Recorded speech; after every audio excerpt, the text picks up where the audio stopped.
Hello, howdy. So now we're gonna do another little tutorial. However, it is not the basic how to draw something. This is how to use the drawing program that I use. I've recommended Krita to so many people, and a lot of people come back to me and they're like, hey, this is really complicated, and I never really sat down and tried to explain how everything works. So I'm gonna try to do it the way that I think would be most useful, because, looking up another YouTube video, they might go over a bunch of things that aren't entirely necessary to you. So I'm going to try to get straight to the point, everything that you need to know about Krita. So, when you have Krita, this top bar right here has all these little... Hello? There we go. All these little options that add to more options, all sorts of things that you can do.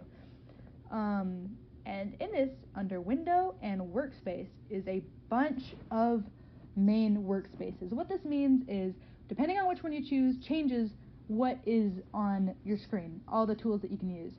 So right now we are on default, which I do not use, but just for the sake of showing you where everything is, we're going to stick to default. This should be how yours looks when you first open the app for the very first time.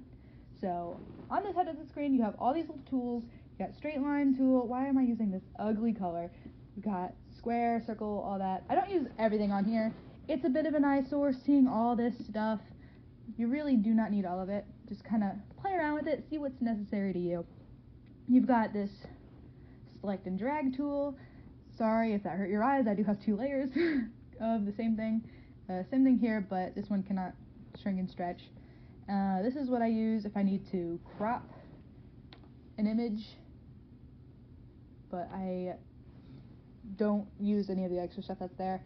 I don't know what most of these tools do. This is the eyedropper. You can choose any color. I don't know what these do. I do not touch them. I use the fill tool. We will be going over that later when I get further into this tutorial. These I don't use. This, I sometimes use these. So this is like your selection tool. Anything that you make and circle with these, you can color in, but you don't go outside the lines of it, no matter how hard you try. So this is very important for shading and sometimes coloring. So remember this. The way I cancel it is, like, say you've made the circle. If you try to make it again, like, just tap it to get rid of it, sometimes you accidentally make a smaller circle and it gets super annoying. So I just choose the square and I just do a light tap and then it goes away. And then this tool is the same as the select tool. However, it'll only select something of the exact same color that you poke with it. So now you can only color within this. This is mostly what I use when I'm shading. So, like, if I've already got the colors down and I want to start shading him a darker blue. Oh goodness, I'm not used to looking at it like this. This is not how mine looks because I have it custom. So you want to shade it, but you can't go outside the lines. It's perfect. You don't go outside the line art. You can do whatever you want with it. So that's all that's important to me. All the stuff that I use. So anything you've seen me make, that's okay, let's delete all that. We don't need that anymore. That was all done using my workspace. So none of that, okay, wait, no, you forgot to go over this side. We've got our layers, so you can make new layers, you can delete them, you can duplicate your layers, delete them, yada, yada, yada. You can push them up and down, depending on if you need to. I tend to just click and drag. I don't know what that does. I don't mess with it. Opacity just changes how light or dark, how transparent your layer is. And then brush presets has all the brushes you could possibly think of. So much stuff. In fact, that's not even all of them. I'm pretty sure if you press, I think this button, yeah, this button, it shows you brushes from other versions of Krita. I don't tend to mess with this, but if you want to explore what's available, feel free to click these. Just don't forget which one you started with, which I believe is this one, because then you'll go through all of them trying to figure out where your other brushes were that you're used to using. I have made that mistake. Tool options. I did not discover this until very recently. So say we are making a line. Yeah, oh, I used white, so now you can't see what I'm doing. Why are we airbrushing? Ew. Let's choose... These are the... Oops. Whoa, where did it go? These are the main brushes that I use. I use this for line art, and I use this for sketch layering. And then sometimes I use this one for line art as well. It just depends on... This one was made, this line art was made using this brush. But you can use literally any of these. Just mess around and see what you like. And then, I use this for shading. And then I use these smudge tools for blending out my shading. so it looks more natural. And then everything else, I just kind of pick it up when I think I want to try something new, explore a bit. I have these, way over half these brushes I do not even touch. So you definitely have a lot of variety, but it can also be a little overwhelming. So just when you get into the groove of it, you'll see what you need, see what you don't. So what was I doing? I don't remember. We were looking at tool options. When you're just doing a regular brush, it doesn't really mean anything. I think this is a half opacity layer, so let's make a new one. But these sections can change the way that your brush strokes are. So if you choose weighted, I'm not entirely sure what that does differently. I know the stabilizer makes it so your lines have a bit of delay as you draw it. I don't mess with this because I'm just used to how I do it, but this can make it easier for new artists who are trying to learn how to keep their lines steady. So if you just draw a super slow line, it still comes out pretty straight, versus if you did not use a stabilizer and then you try to draw a straight line and it gets all bumpy like that. I use basic. I don't know what this does. I don't mess with it. Just a bunch of settings for people who are way better at this kind of thing than I am. So that's everything that you have here. You also have these top things. You've got symmetrical options. One goes up, one goes vertical and horizontal. That's what I was looking for. You can change the opacity of your brush using these, and then you can change the size of your brush using this. Be careful making some of these brushes huge because they take a lot of detail to make each stroke, and it absolutely will crash krita if you overdo it, so just be careful. And save frequently. It does autosave, that is a great thing about krita, but don't be too reliant on that just in case, especially if you're putting a lot of effort into something.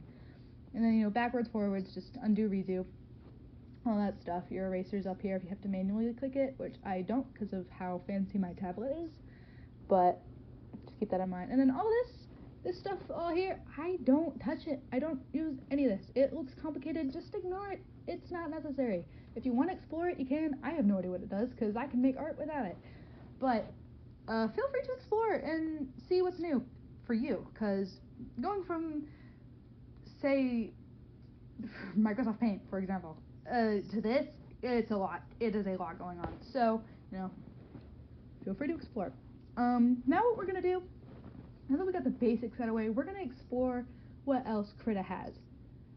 So going back to these workspaces, animation is something that you can do. All this super complicated stuff, they've got like 5 different versions of selecting colors. I always choose the color wheel. I do not need this. When you find something that krita has that you don't want, just delete it. You don't need it. Composition, I don't know what that means. Delete it. And then boom, it just kind of clears it up. The clutter's gone. All your tools have moved up here. There's literally no brush options. Where did the brush options go? So that's where we want to go to Window, and then we will go, actually no, wait, we want to go to Settings, we want to go to Dockers. This is everything that krita has, every single thing. So just go through it and see what looks good to you. The ones that I use, let's go to My Window. When you make your custom workspace, make sure to save it. And then this is everything I use. So let's look at what that is, and then I can explain each and every one. So Settings, Dockers, this is everything that's selected. Overview is this thing right here. Just shows you a little window of what you've done so far. It helps me zoom in,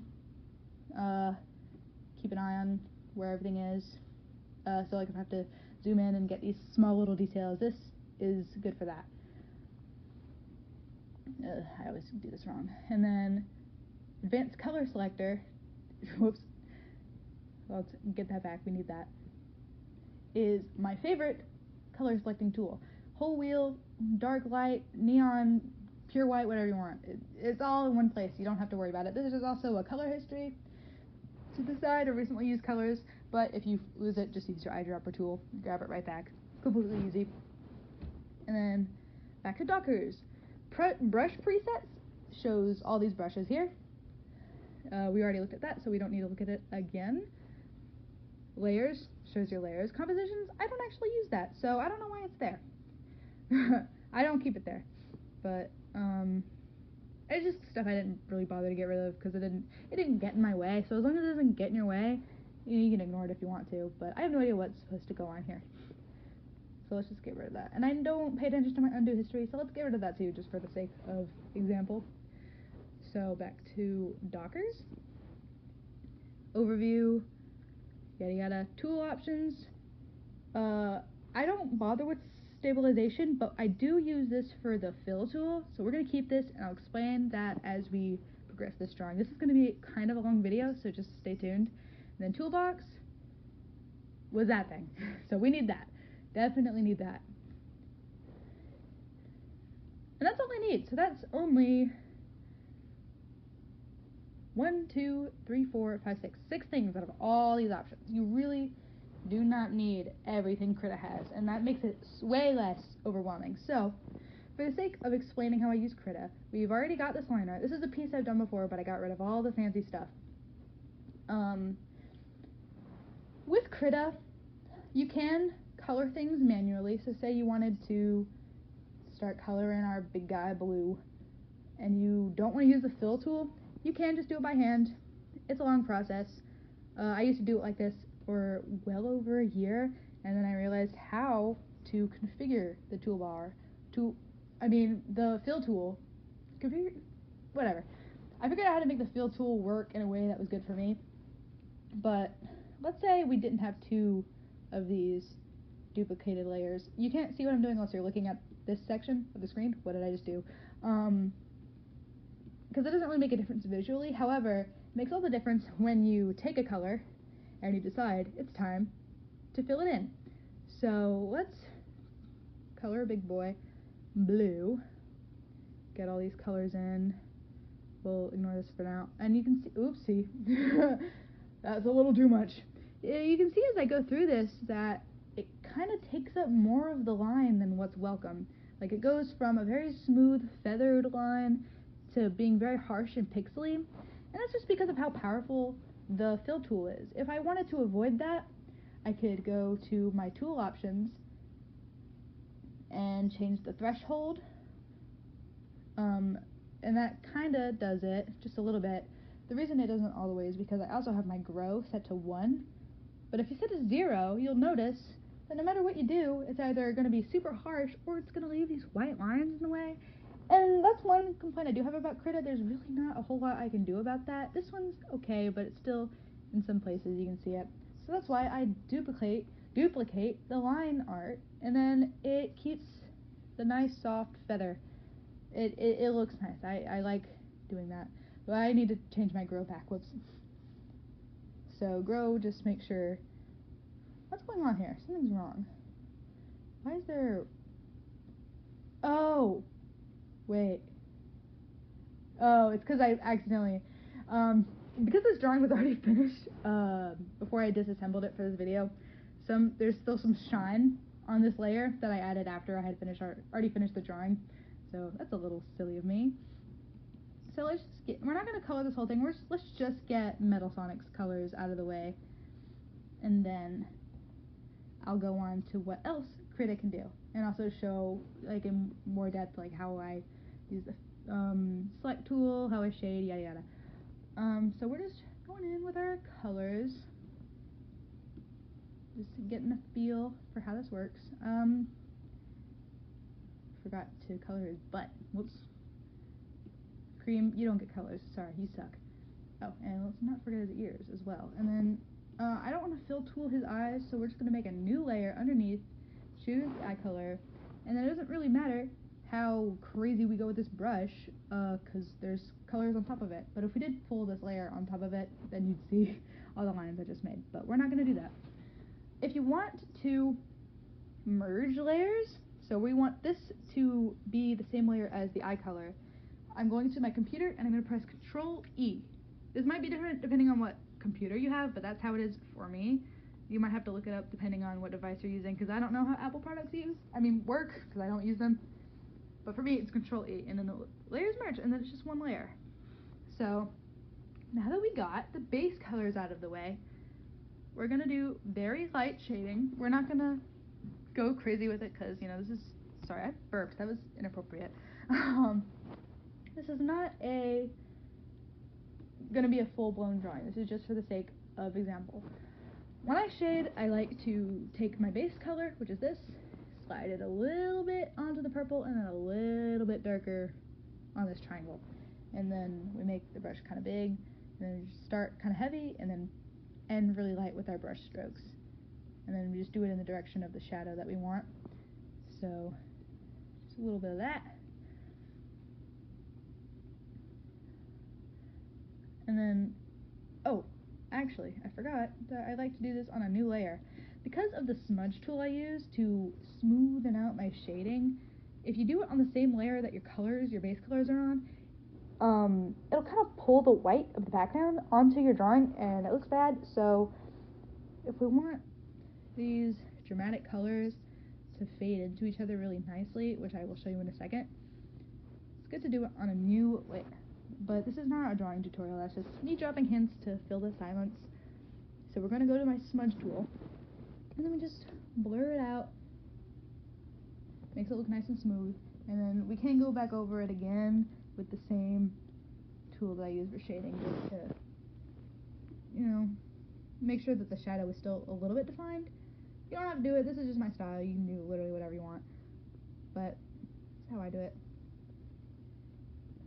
So it is shadow here,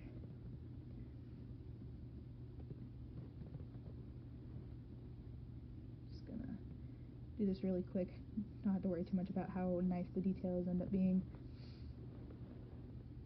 Go back to my smudge tool, all the way down here, so much stuff, and let me smudge it out,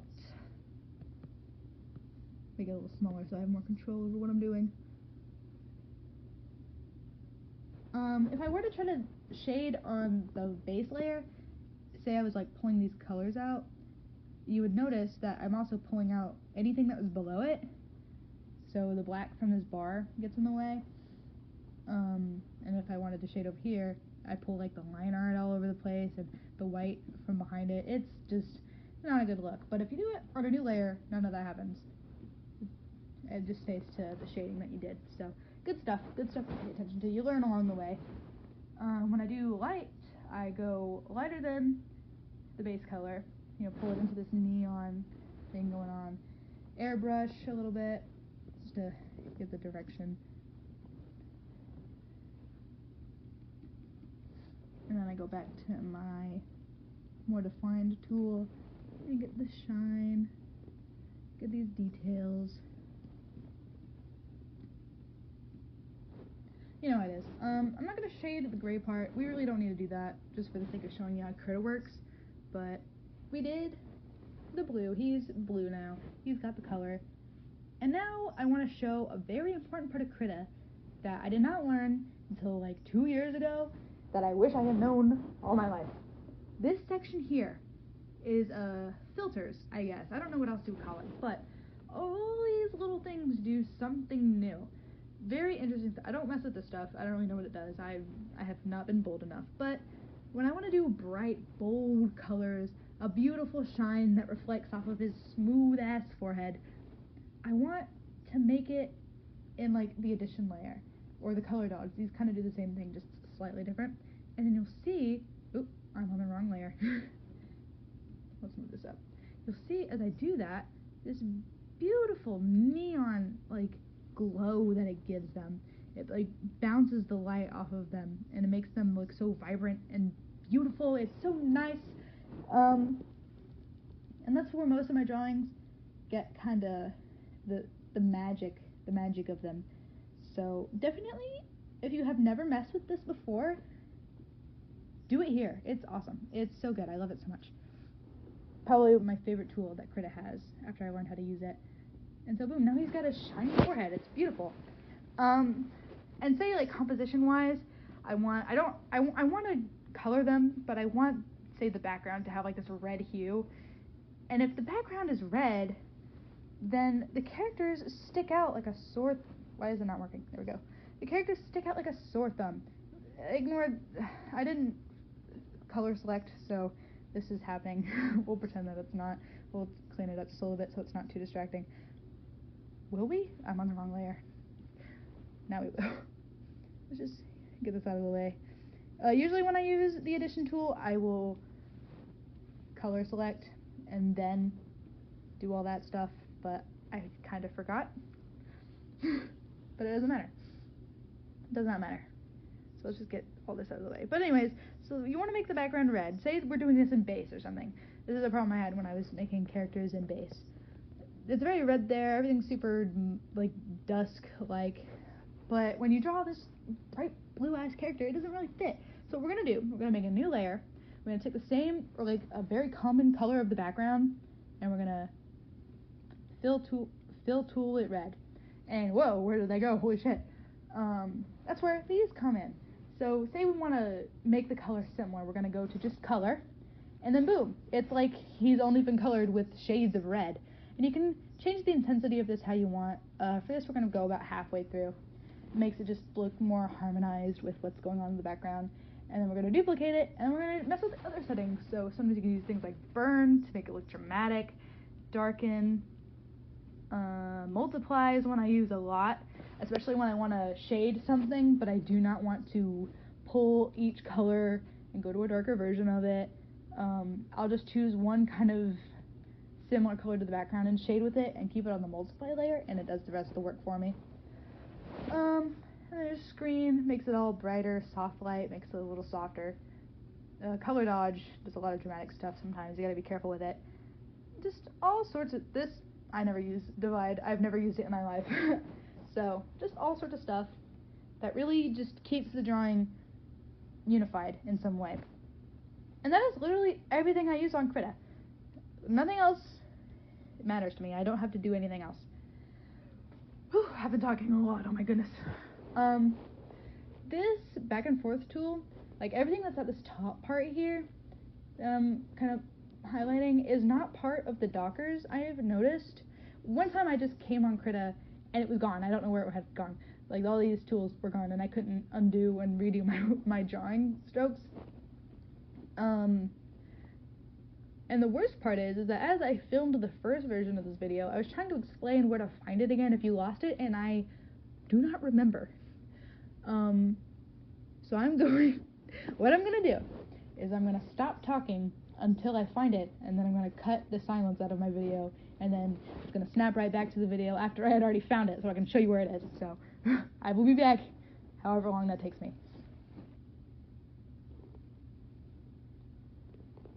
Okay, so I finally found what I was looking for. It's in settings, under toolbars shown. This is where you'll see the file save. This is where you'll see the undo redo. Let's get that back. Whoops. And then, oh my goodness. This is where you'll get all the extra stuff that was up there. So that's where you'll find it if you ever mess around too much and you don't know where to go. It took me forever to find. I had to watch a video, and it still took me forever even after watching the video. So keep that in mind. Don't lose this. This is important stuff. But yeah, that's pretty much it. This is how I use Krita. All the things I told you are how I make all the drawings I've ever made. If you ever want to like add an image to your workspace, like you need a reference, just right click copy and then paste. Just copy paste it. Copy out off of Google and then paste it onto this while it's open, and then it'll paste. And then you'll get a prompt that'll pop up that'll be like, how do you want to paste this? And then I don't know what any of them mean, so I just choose one randomly and it works. And then it'll never ask you again. Just do that, I guess. I could not. I don't fucking know. I have no idea. That's pretty much it. Animation is its own thing.